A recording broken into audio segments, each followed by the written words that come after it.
There's something really fantastic about getting outside when the sun is rising or the sun is setting, when the sky starts opening up new colors, pinks and tangerines and mauves and purples.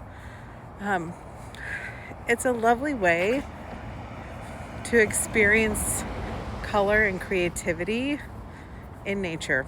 So maybe once this week in the next 7 days, either walk with the sunrise or stroll with the sunset.